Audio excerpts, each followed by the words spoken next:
あなたは私の申し上げることを信じられないかもしれません。これから私の申し上げることは大正の時代に事実あったことなのです。しかもご同様住み慣れているこの東京にあったことなのです。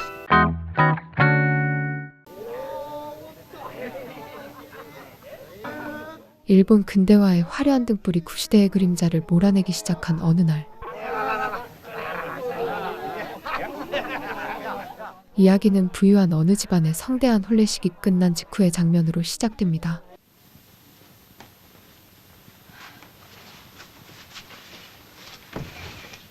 신부인 시마는 핑크빛 미래를 꿈꾸며 첫날 밤의 설레임에 너무나도 행복해하는 모습을 보이고, さあさあ、花婿さんは男杯じゃないか。気を使わないでも挨拶はこっちでするから。じゃあすいません。 신랑인 신조 역시 꿈에 그리던 완벽한 아내를 얻었다는 벅찬 행복감에 젖어 있는데, 先方の枝木は学者肌立ってるの、さすが目が高い。ここの後継ぎにはもってこいで。ああ、東北の金山をそのうち任せたら助かるから。大丈夫大丈夫。 선남선녀의 결혼에 신조의 장인이 될 슈타 또한 매우 만족스러운 모습을 보이죠. どうもごちそうさまになりました。ありゃまだいいだろ、ゆっくり飲んでってくれみんな。どうもごちそうさまでした。お店へ帰って飲み直すんですって。 그때 私、台所お手伝いしましょうか。 어릴 때부터 남부러울 것 없이 자라온 사촌 언니인 시마를 시기하던 사와도 결혼식을 축하해주기 위해 이곳에 머물고 있고, それじゃあどうもごちそうさまでした。どうもお疲れ様でした。さわちゃん、先にお風呂にお入りなさいな。今夜は下で休んでもらうから。じゃあお先に休ませていただくわ。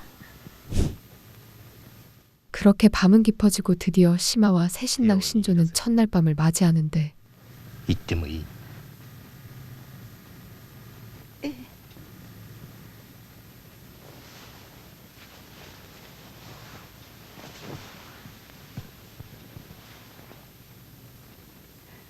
하지만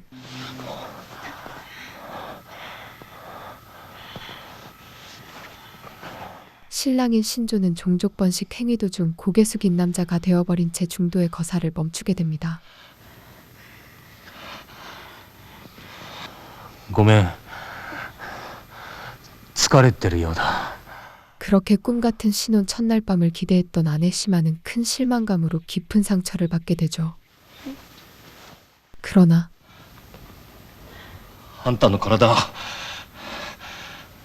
おかしいよ。 다음 날도 신조는 한창 분위기가 달아오를 무렵 고개 숙인 남자가 되어버리는데,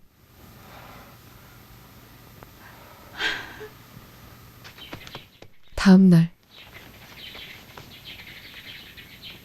これはどこから？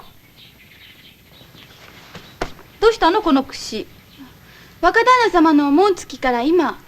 남편 신조의 잠옷 속에서 정체를 알 수 없는 어느 여자의 빛이 발견되고, これしまちゃんの？知らないわ。お婿さんの紋付きのたもとから出たらしいのよ。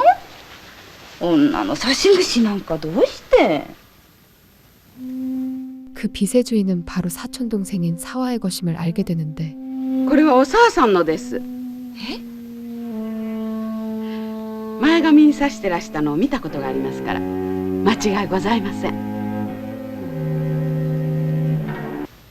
みんなどうしたんだ。朝ごはんを早く済ませないと。呼んできなさい。欲しくないっておっしゃってます、若奥様。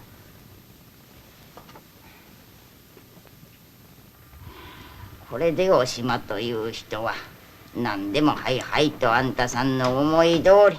사실 이 모든 일은 늘 잘나가는 사촌 언니의 결혼을 시기질투하던 사와가 무당을 찾아가 신조의 옷에 자신의 물품을 숨기고 그녀에게 저주를 내렸기 때문입니다.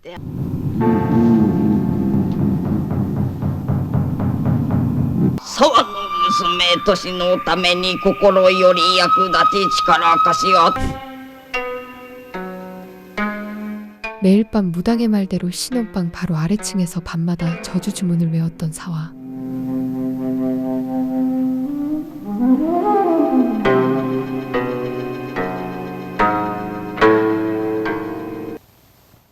다음 날 新婚の一月は二月でまだ夫婦の交渉がうまくいかないからってこれは心配ありません。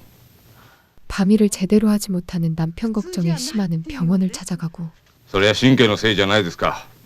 ま私が立証してあげましょう。診断の上でこちらへどうぞ。異常はありません。おそらくご主人が請求であるか不慣れであるかそのどちらかと思います。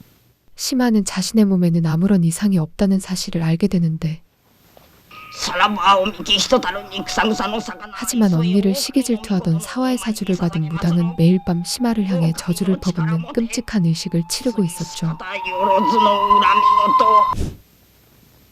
며칠 후 사화는 언니의 남자를 빼앗기 위해 신조에게 접근을 시도하고 おばさんはね、初めから少し反対でしたから、おじさんが縁談を押し通してしまったんですもの。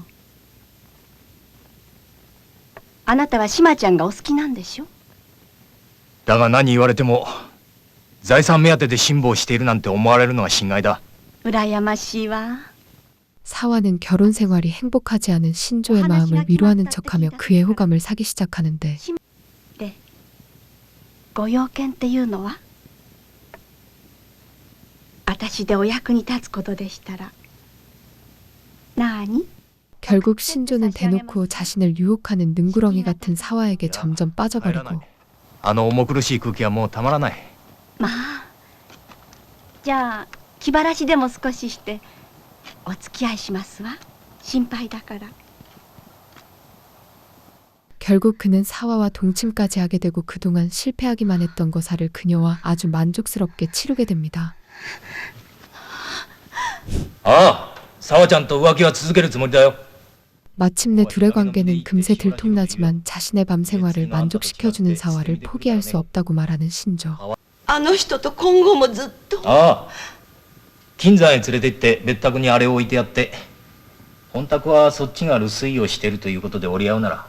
じゃあ私は看板だって言うの？ 그는 아무런 거리낌 없이 사화를 자신의 첩으로 삼겠다는 뜻을 심하에게 전하고 へえ、そうかね。まあどうでもいいや。お前さんがこの俺を気に入らんといいならこの家を出てってやるよ。 결국 なるほどね。処女妻のままで他の女に夫を取られたというわけか。 심하는 엄마와 함께 마을의 용하다는 점집을 찾아가는데 大きく息を吸って深く息を吐いて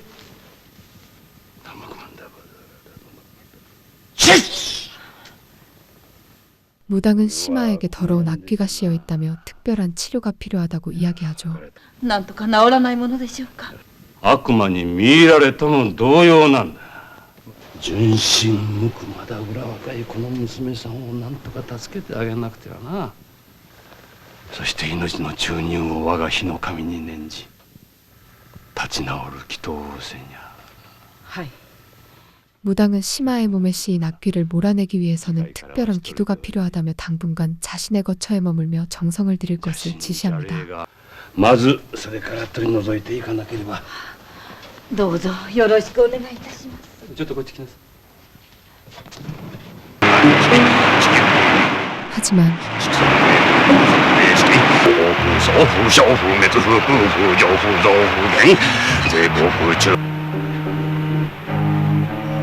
사실 영험한 척하던 무당은 욕망의 굶주린 사기꾼에 불과했고 그는 악귀를 쫓는다는 그럴싸한 명분을 내세워 마침내 심하의 육체를 탐하려는 추악한 본색을 드러내는데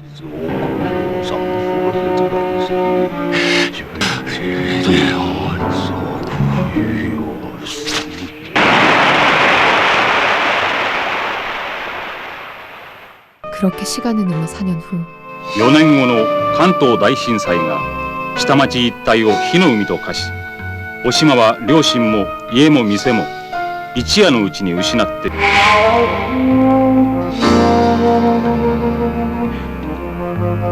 결국 신조와 헤어지고 관동대 지진으로 집안이 한순간에 망해버린 심하가 지진을 피해 홀로 피난길에 오르고 どうぞおかけなさい。よろしいんですの。赤羽まではまだだいぶ歩かないといかれないから。どうもすみません。 그녀는 홀로 피난길에 나서던 중 이하라란 남자와 만나게 되죠. すみません。でもご家族の方は？ええ、家内の実家は北海道なんで一緒にそっちへ行ってておかげでこっちは助かったようなもんですよ。 그는 사업을 일으키기 위해 정든 가족의 품을 등져야만 하는 자신의 처지를 그녀에게 털어놓고 何もかも振り出しに戻ってしまったんだが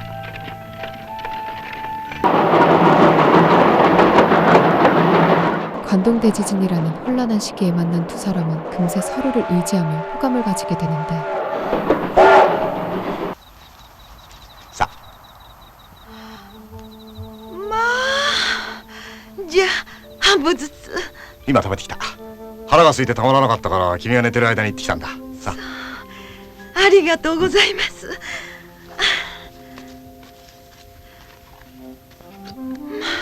이하라는 고향에 처자식을 둔 가장이지만 시마의 선하고 고운 심성과 빼어난 미모에 속절없이 마음을 빼앗기고 맙니다. あー、たくさん食べて頑張んのよ。まあ、かわいい。これが奥さんですか？この子供が千鳥って言うんだが。 결국 피난 중 마치 무언가에 홀린 듯 두 사람은 함께 미래를 약속하죠. もう話せない。誰が何と言ったって。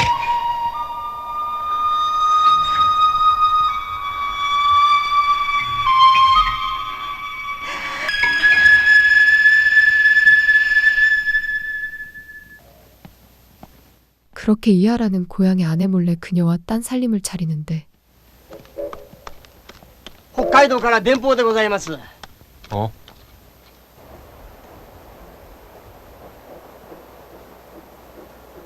그러던 어느 날 고향에 있던 딸의 안타까운 소식에 그는 황급히 짐을 꾸려 고향으로 내려가려 하고 どうかなすったんですか？千鳥が死んだという知らせが今届いた。だらしがないから水がめに落ちて死んだって不注意を起こすんだ。信じられませんな。なるべく早く帰ってくれよ。 그가 떠나려던 그때 시마는 자신의 임신 사실을 알립니다. 子供ができたんです。え？しかしここへ来てまだ2ヶ月。できたばかりだけど間違いないって言うんです。 하지만 결국 どうですか気分は。こうしつっこくしがみついちょられてらたまらんわな。 떠났던 이하라는 다시는 자신의 곁으로 돌아오지 않고 시마는 유산까지 하게 되는 불운을 홀로 감당해야만 하는데 その人はな、あんたと一緒になる気なんかもうと思っとりゃせんよ。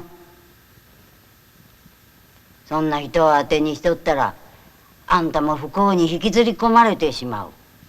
目が覚めたら、今度こそ一切を断ち切って新しく出直すことじゃよ。 산파 할머니는 아직도 이하라를 그리워하는 그녀에게 정신 차리라며 시마에게 쓴소리를 합니다. 今に母体が参ってしまうでよ。ほで需要をたんと取らにゃいけん。ええか？ 산파는 시마에게 닥친 모진 풍파를 안타까워하며 해군을 막아주는 힘이 있다는 귀한 염주를 그녀에게 선물로 주고 災いの起きた時には観音様のこのお数珠で大抵の罪汚れは払うてもらえますでな。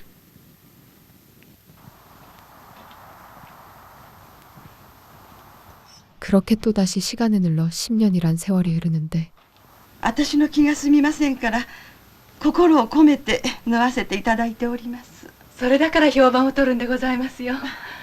몇 년 전 고향으로 돌아온 시마는 삭반의 진리를 시작하며 홀로 근근히 생계를 이어가고 있죠. ちょっと伺いますけど、この辺りに仕立屋お島さんっていう名のある。 시마가 훌륭한 바느질 솜씨로 점차 이름이 알려지자 그 소식을 들은 사화가 또다시 그녀를 찾아오고 よそさんよりか何しろ仕立てのご注文が多い上にご自分で朝の間積もってヘラ漬けを何枚もなさっといて夜中も縫って見えるんです。 あらまあ。へえ。これもなしで。ええ、精進決済で打ち込んでなさるから。懐かしいわ。しまちゃんも伊香保の近くへ避難したって聞いたから無事なのは分かってたけど。 그렇게 참으로 오랜만에 두 사람은 재회하는데 その後お一人で？ずっと。ええ。沢ちゃんは？私は何度か出たり入ったり。男が悪いのね。 신조의 첩을 시작으로 그간 여러 남자의 품을 전전하던 사화는 어느새 홀로 딸을 키우는 고단한 과부 신세로 전락해 있었습니다. あれから私もいろいろと恋をしたり、見つけた相手には式もあげないうちに死なれたり、その人の子供ができてて。産んだの？もちろんよ。籍が入ってないで非成人になっちゃって。でも私の大事な一粒種だもの。 그녀는 또다시 심아가 잘 지내고 있는 모습을 질투하기 시작하고 とにかくあんたの手にかかると不思議と切る人が魅力を増すんだとかって騒いでるわよ。いいえ、とんでもない。それだから人の聞き伝えっていうのは困ってしまうのよ。そんなこと言って逃げないでよ、しまちゃん。 그녀는 심아의 전남편이자 자신을 버리고 새살림을 차린 신조를 찾아가 심아가 이 마을에 머물고 있다는 소식을 알리는데 さあどうぞご一服ください。あら、すいませんわね。さあどうぞどうぞ。浅草のどこ？いらっしゃるおつもりなの？行くわけないじゃないか。ただ聞いてるだけだよ。そう気を回すなよ。やっぱりまだ未練が。からかうなよ。 이제 모든 진실을 알게 된 신조는 심아가 지난날의 일로 앙심을 품고 해코지를 할 수 있다며 사화에게 각별히 조심할 것을 당부하죠. 一生を狂わせた元凶はそっちだと思われてるからな。あら。 俺のたもとからあんたの口が出てきたんだからね。不幸だった半生の呪いを込めて。まあ、脅かさないでよ。その晴れ着に執念を込めて縫って起こすかもしれないよ。 그녀는 신조의 말에 갑작스레 불안감이 엄습해오고 今さらどうってことないわよ。しかしね、これだけは言っとくよ。失礼するわ。 며칠 후 ご立派な。いいえ。 그녀는 심아의 길을 눌러주려 부족할 것 없어 보이는 자신의 집으로 심아를 초대하는데 どうぞ。これがお年なの。はじめまして。まあ。 심아는 그곳에서 그녀가 키우고 있는 어여쁜 딸인 오토시의 모습을 보게 됩니다. でも大変だったわね。女手で。ええ、まあ。 남부러울 것 없는 행복해 보이는 사화가 부럽기만 한 심아. よかったこと。私の方が勝ちかしら。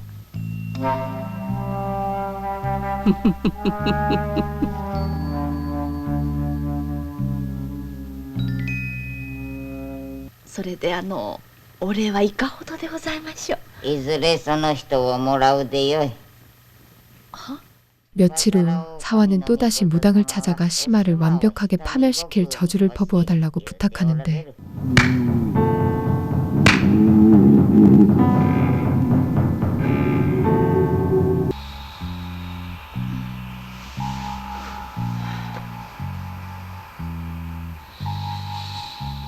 그날 이후 심아는 아무런 이유도 없이 갑자기 어느 순간부터 미칠 듯이 몸이 아프기 시작하는데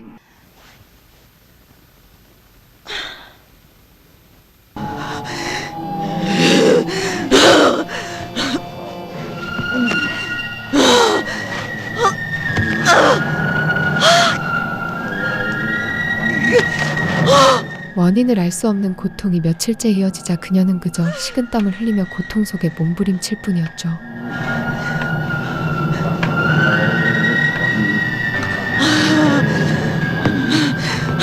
심상치 않은 아픔에 그녀는 산파가 건네준 염주를 몸에 지니고 다니기 시작하고 誰かの生き量が取り付いとっても災いを起こすでよ。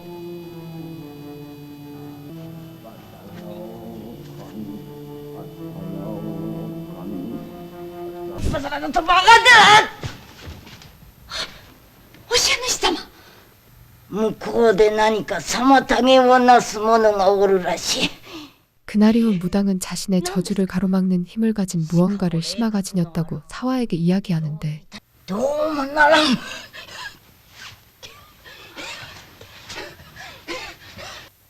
第一嫌だもの。わだかまりがあっちゃ悲しいものね。 무당의 말대로 저주를 방해하는 무언가를 찾기 위해 사화는 또다시 그녀의 집을 방문하고 私ちょっとお寿司屋さんへ。あら、私ならご心配なく。すぐそこだから待っててくださいね。まあいいのよ。 그녀는 심아가 집을 비운 틈을 타 범상치 않아 보이는 염주를 발견하고 망설임 없이 그것을 훔쳐버립니다.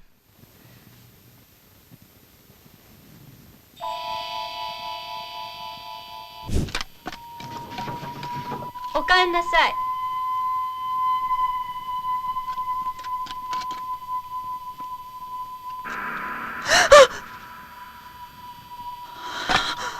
どこか外へ落としてきたんじゃない？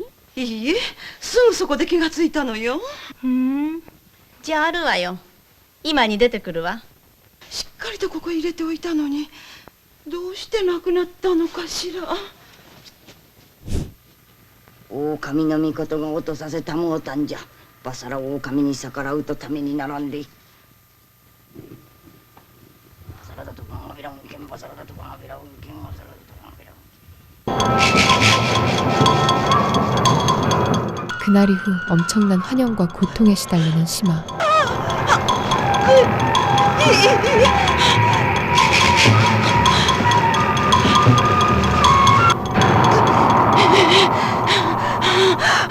お師匠さん、お加減いかがでいらっしゃいますか？上がらせていただいて。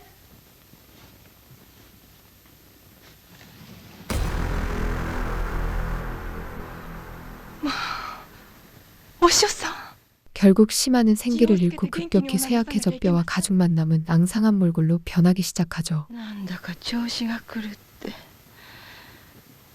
お師匠さん。 며칠 후 お師匠さん。ゆうべもうめき声が聞こえたって言うんだけど、何かあったんでしょうか。 그녀가 걱정되는 동네 사람들은 인기척이 느껴지지 않는 심아의 집을 찾아가고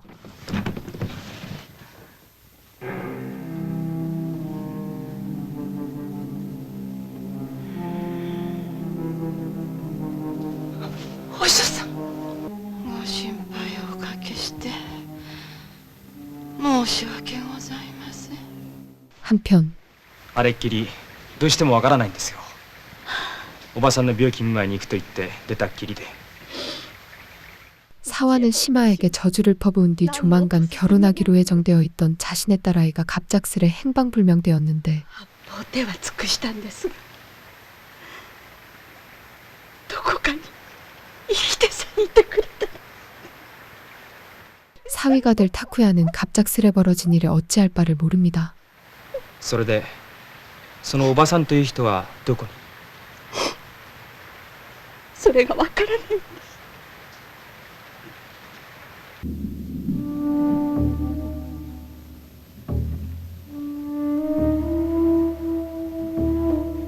사실 자신에게 일어난 모든 사건의 진실을 알게 된 심아. 그녀는 죽기 전 사화의 딸을 납치해 어미에게 죽음보다 더한 고통이라는 잔혹한 선물을 남기려 했던 것이었죠.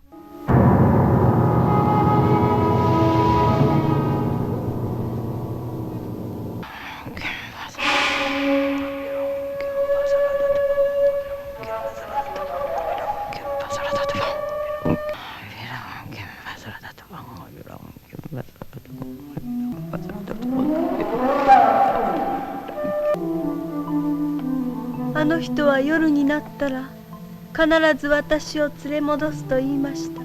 심아는 사화의 딸과 함께 죽을 작정이었는데 그때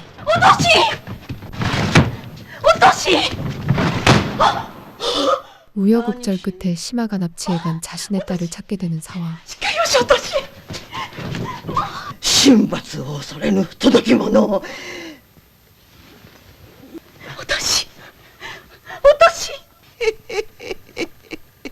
もう遅いわ。よくも私を。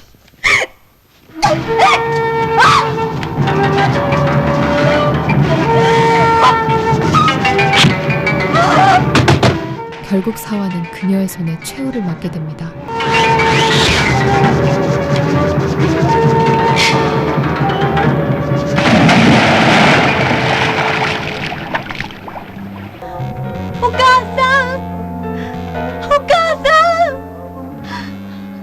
오마에まで引きずり込まれたらどうするんだ。翌朝沢の遺体だけが上がりました。その後警察が捜索をしましたがお島の死体は上がりませんでした。 그날 이후 그녀를 죽인 시마를 본 사람은 아무도 없었죠. この不幸だったお島が今なお生きているとも死んでいるとも 지금까지 귀신보다 더 무서운 질투와 집착으로 얼룩진 인간의 추악한 본성을 다룬 영화 요바였습니다.